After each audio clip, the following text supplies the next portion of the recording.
Bom dia, aqui ó, Avenida Alberto Nepomuceno foi uma das primeiras, era conhecida como a Rua da Ponte, porque foi uma das primeiras pontes aqui sobre o Riacho Pajeú. E aqui está a estátua dele, Alberto Nepomuceno. E hoje a gente vai conhecer a história de como esse cearense aqui, esse rapaz, Alberto Nepomuceno, mudou o hino brasileiro. Se a gente hoje canta o hino brasileiro do jeito que a gente canta nos estádios, nessas solenidades, se deve-se a ele. Então eu digo, não existe Brasil sem o Ceará. E não existe o hino do Brasil sem Alberto Nepomuceno. Então vamos conhecer essa história, que é muito interessante essa história de hoje. Vamos lá!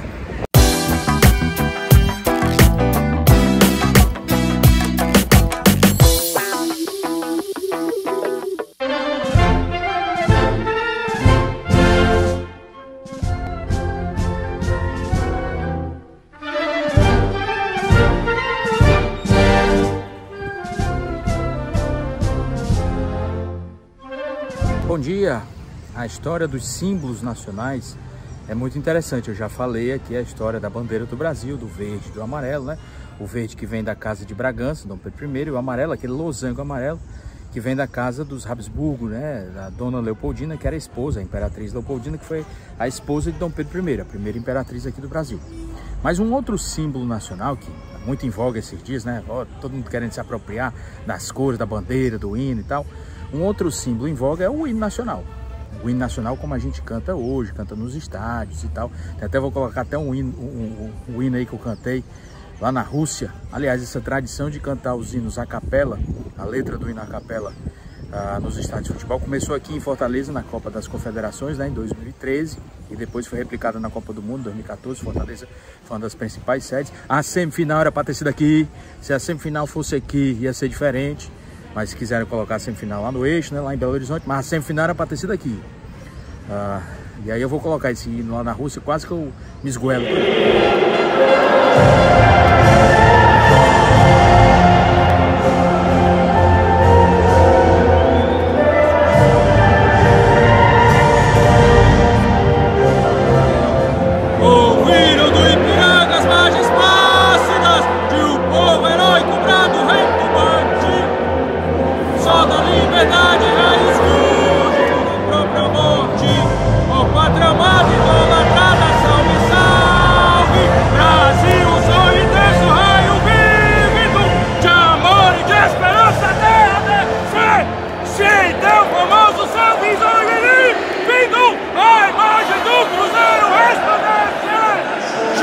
Pela própria natureza, as neves fonte pobre do colosso, o Deus futuro espalha essa grandeza, terra dourada, entre outras vilas do Brasil, a pátria amada, dos filhos desses soles mais, gentil, pátria amada, é Brasil, é Brasil, é Brasil, é Brasil!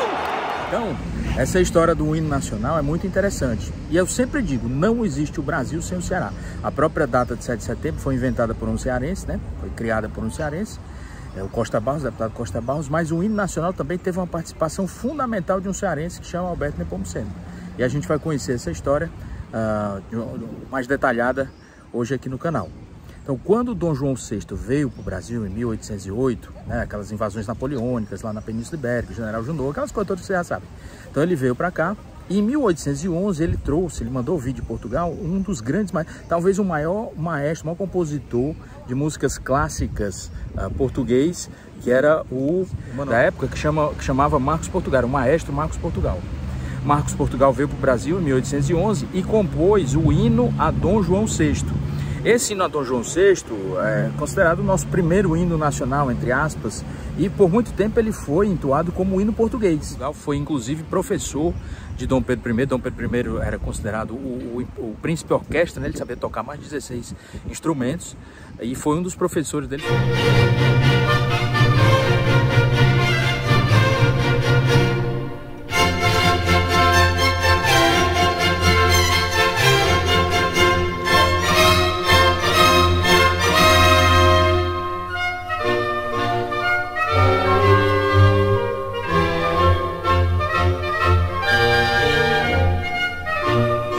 Aliás, os hinos nacionais, a tradição de hino nacional começou com a Revolução Francesa, em 1789, né, com a Marselhesa, que era o hino dos revolucionários e tal. E com a música, né, aquela música bem conhecida, o hino da França é bem conhecido, e com a letra também. Mas grande parte dos hinos nacionais que surgiram depois da Marselhesa eram só musicados. É tanto que até hoje existem países cujo hino é só música. Por exemplo, na Espanha, quando você vê a Espanha na Copa do Mundo, os jogadores não cantam o hino nacional. Por quê? Porque não tem letra, é só música. Eu vou colocar aí um vídeo aí dos jogadores espanhóis aí.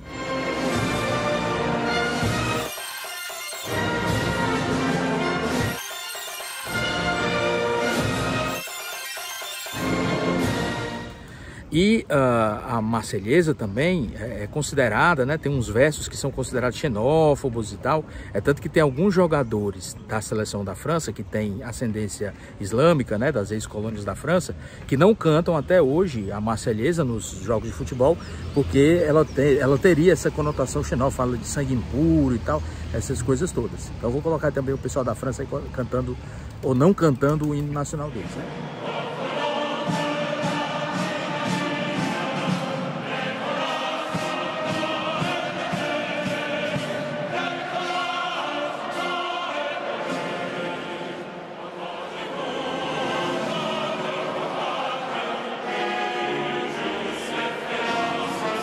O próprio Zidane foi criticado várias vezes por ficar de boca fechada no momento da letra cantada pelos companheiros. Mas por quê? Com a resposta, o próprio Benzema. É uma letra que incentiva a guerra e a morte a imigrantes. A parte citada pelo atacante é a seguinte: as armas, cidadãos, formai nossos batalhões, marchemos, marchemos, que um sangue impuro banhe o nosso solo. A letra foi... Mas essa história aí da letra do hino nacional, aqui no Brasil, é bem interessante. E em 7 de setembro de 1822, 7 de setembro, já falei, foi uma data criada por um cearense. Havia naquela época uma discussão de qual seria a data para ser comemorada a independência. Se seria no 7 de setembro, que era um azarão, se seria no dia 12 de outubro, que era o que o pessoal achava que ia ser escolhido, que era foi o dia da aclamação de Dom Pedro I lá no Rio de Janeiro, ou se seria dia 1º de dezembro, que foi o dia da coroação dele no Rio de Janeiro também. Mas acabou sendo escolhido no 7 de setembro, teve um lobby dos paulistas e tal. O cearense Costa Barros fez essa proposta, já que eu fiz até um vídeo no canal sobre isso, e foi escolhido o 7 de setembro. Então, em 1822, houve a independência e houve um poema feito por um poeta um escritor que chama Evaristo da Veiga, que até hoje, com algumas pequenas modificações, é o hino da nossa independência. A modificação, por exemplo, mais flagrante é a letra, o hino, a letra do poema dele é Já podeis, filhos da pátria. Então isso poderia soar, fazer uma cacofonia, né? Filhos da pátria. Então, já podeis a pátria ou filhos. Então mudou isso aí, houve algumas mudanças e teve duas músicas para essa letra. Esse hino foi musicado por duas pessoas. Pelo próprio Marcos Portugal, aquele maestro português que veio com Dom João VI aqui, veio a mando de Dom João VI, e o Marcos Portugal, inclusive, foi um dos professores de música do Dom Pedro I. Dom Pedro I tocava vários instrumentos, era considerado a orquestra ambulante, ele tocava mais de 16 instrumentos, e o Marcos Portugal foi um dos professores de música dele, do Dom Pedro I. Então, houve duas versões de música para essa letra do hino da independência.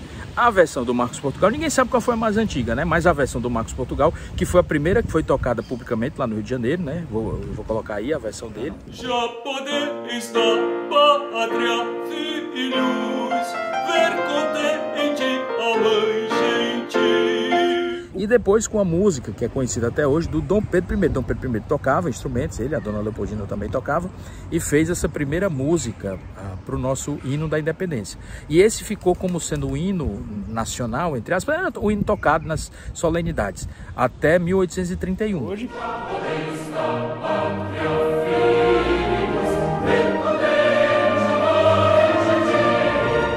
Porque o que foi que aconteceu em 1831? Em 7 de abril de 1831, teve a abdicação de Dom Pedro I. Dom Pedro I teve que voltar lá para Portugal com aquela história do problema com o irmão dele, o Dom Miguel, a filha dele, a Dona Maria, que acabou sendo rainha de Portugal, Dona Maria II, né? Foi a rainha de Portugal, nascida aqui no Brasil, nascida lá no Rio de Janeiro. Então, em 7 de abril, houve a abdicação e houve a música... feito um hino da abdicação, com a música que é a música que a gente usa. Tem gente que diz que é um plágio e tal, mas acho que não é não. Vou até colocar aí essa música aí que o pessoal acha que é um plágio.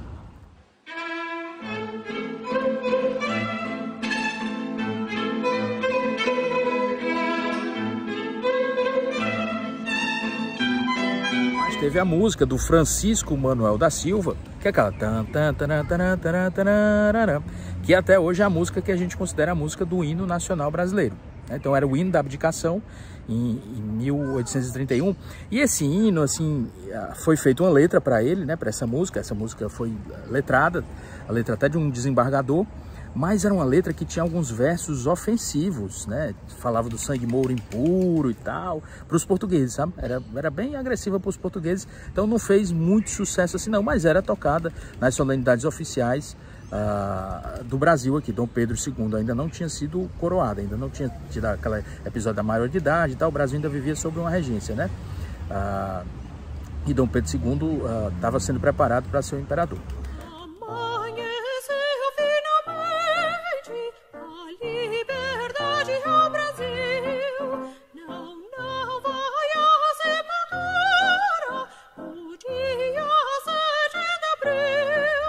Nove anos depois, quando Dom Pedro II assumiu o trono, houve uma nova letra, e esse hino foi chamado o Hino da Coroação de Dom Pedro II.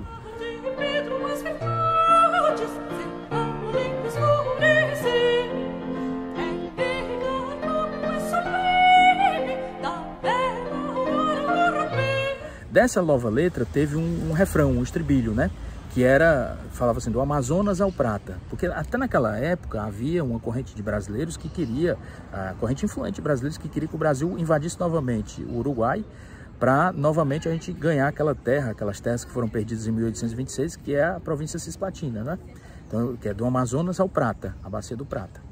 Então houve essa mudança dessa letra em 1840, da coroação de Dom Pedro II, e toda a vida que também não era considerado um hino nacional, era um hino oficial e tal, e toda solenidade oficial ele era tocado e cantado, e toda a vida que acontecia alguma coisa na vida de Dom Pedro II, ele era modificado, tipo, o casamento dele, aí tinha uma estrofe, era adicionado uma estrofe falando do casamento, nasceu um filho, era uma estrofe falando, mas mantinha o mesmo refrão, o mesmo estribilho que a gente chama, para quem é músico, né, que era do Amazonas ao Prata.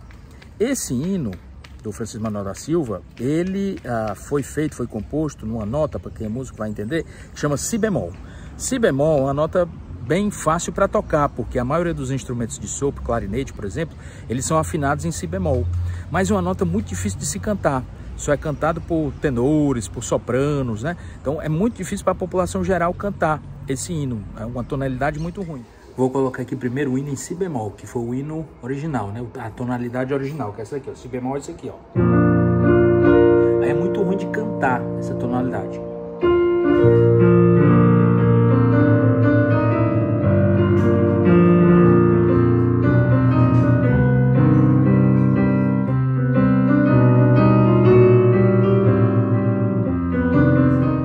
Mas era esse tom, si bemol e tal, e com essas variações de letras dependendo dos acontecimentos que havia com a vida de Dom Pedro II, né? Quando houve o golpe da República, em 15 de novembro de 1889, logo a seguir desse golpe, da proclamação da República, né, houve aquela ideia de se tirar, de se esconder os símbolos monárquicos. Então a própria bandeira do Brasil foi modificada, foi uma bandeira parecida com a bandeira norte-americana, né? Tinha as cores eram verde e amarelo, mas tinha as listras, né, horizontais, e aquele negócio com as estrelinhas, parecia a bandeira dos Estados Unidos mesmo, só que verde e amarela, que era a bandeira dos Estados Unidos do Brasil. Que foi modificada depois para a bandeira que a gente tem hoje, né, mantendo aquele retângulo verde por conta da Casa de Bragança, o losango amarelo, né, da Casa dos Habsburgo, e modificando só o símbolo monárquico, colocando um círculo azul com as estrelas representando as províncias e com aquele lema, né, ordem e progresso, o lema positivista. Então houve um concurso, foi feito um concurso logo depois da proclamação da República, para se escolher uma nova letra para o que seria o hino nacional. Manteria aquela música, que já era uma música mais ou menos tradicional, mas se escolheria uma letra. Mas esse concurso não foi para frente, teve uma maior confusão, o Francisco Guanabara fez confusão, que era um crítico musical na época, teve a maior confusão do mundo, então não foi para frente. Para as comemorações do centenário da independência, que seria em 1922, houve a ideia de se fazer novamente uma nova letra para o hino nacional, até porque não tinha, né? A letra era só a música, mais ou menos. As letras que tinham eram letras da época do Império. Então, houve um novo concurso, dessa vez capitaneado por um cearense, que chama Alberto Nepomuceno. Era um concurso que tinha até um prêmio financeiro de 5 contos de réis, que era muito dinheiro na época, para se escolher uma nova letra para o hino nacional. Aliás, a letra definitiva para o hino nacional. E foi escolhida a letra do Joaquim Osório Duque Estrada, que era amigo do Alberto Nepomuceno, né? Ninguém sabe se foi escolhida porque ele era amigo ou porque será boa mesmo, mas é a letra que a gente basicamente usa hoje. Ouviram do Ipiranga as margens plácidas, que a gente canta nos estádios. Tá, vou até colocar esses hinos aí de eu cantando lá na Rússia e tal. Já falei.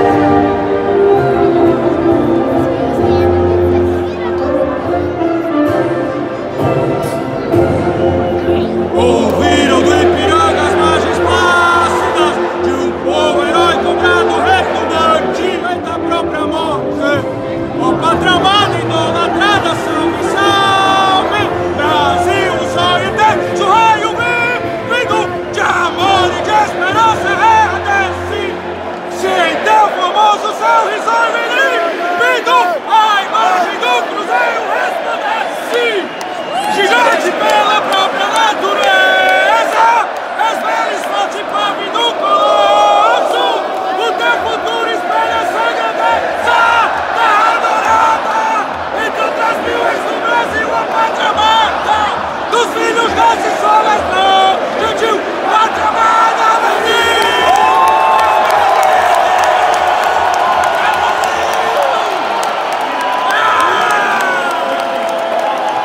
Falei que essa tradição de cantar o hino na capela começou aqui em Fortaleza, na Copa das Confederações, né, em 2013 aqui em Fortaleza, né? Então, teve esse concurso, o Joaquim Osório Duque Estrada ganhou com essa letra e tal, mas Alberto Nepomuceno, isso aí ninguém acredita ele, ou poucas pessoas acreditam ele. Fez algumas pequenas modificações que tornaram o hino mais democrático. Primeiro, ele mudou a tonalidade. Em vez de si bemol, ele colocou para Fá maior. Fá maior é uma tonalidade mais democrática, mais pessoas conseguem cantar. Homens, mulheres, crianças, é mais fácil de cantar em Fá maior, né? Mais pessoas conseguem atingir essa tonalidade. Então ele mudou de si bemol para Fá maior a música. E o Alberto Nepomuceno, ele mudou para Fá maior. E Fá maior é uma tonalidade muito mais fácil. Fá maior é esse aqui, ó.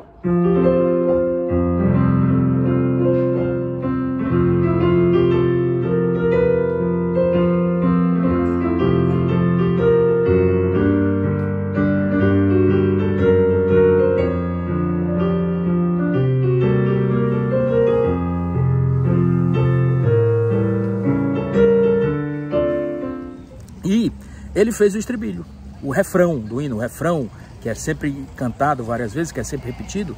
Quem fez, entre outras mil, és tu Brasil, a pátria amada dos filhos deste sol, as mães gentil, pátria amada Brasil. Esse refrão quem fez foi o Alberto Nepomuceno. Então, se hoje a gente canta o hino nacional do jeito que a gente canta, né, e faz aquela festa toda nos estádios, ou nas solenidades e tal, ou nesses comícios que tem, o pessoal, não sei o que, nossa bandeira, jamais não sei o que, não sei o que, não sei o que, por conta de um cearense, Alberto Nepomuceno, que fez o segundo concurso, né, o concurso que dessa vez escolheu a letra definitiva, que foi depois chancelado, né, pela Câmara dos Deputados e chancelado pelo próprio presidente da época, o Epitácio Pessoa, que era nordestino, né? Alberto Nepomuceno aqui cearense, o Epitácio Pessoa era paraibano. E aí o hino nacional brasileiro a gente só consegue cantar hoje, ou só é hoje desse jeito, por conta do nosso Alberto Nepomuceno, o nosso grande maestro aqui cearense, conservatório. Eu estudei no conservatório, né? Conservatório de Música leva o nome dele, Alberto Nepomuceno, fica lá na avenida da universidade. Então, tá aí, mais uma história. Eu sempre digo, não existe Brasil sem o Ceará. Esse Alberto Nepomuceno foi um cara muito importante para que a letra do hino vingasse. Essa ideia ficou sendo trabalhada por 3 anos dentro do governo. Ele chamou 2 amigos, um deles um deputado, Coelho Neto, para escrever um projeto de lei que iria oficializar o novo hino, e também deu um toque no amigo dele, o escritor Joaquim Osório Duque Estrada. Falou, Joaquim, já vai escrevendo aí um poema para ser o novo hino. Só que o que é que o Congresso fez? Rejeitou a proposta de lei, que na verdade era uma emenda. Aliás, o Congresso rejeitou todas as propostas parecidas até o ano de 1922. Então, até 22 o hino era instrumental, pelo menos oficialmente. Porque o Nepomuceno fez uma jogada, cara. Ele imprimiu a letra escrita pelo Joaquim Osório e distribuiu pelo país, cara, em escolas, em colégios militares. E a galera adorou. Aliás, em 1917, eles fizeram a primeira gravação cantada do hino. Uma gravação que foi feita no Rio de Janeiro e o cantor foi Vicente Celestino. Dá pra ouvir aqui no YouTube.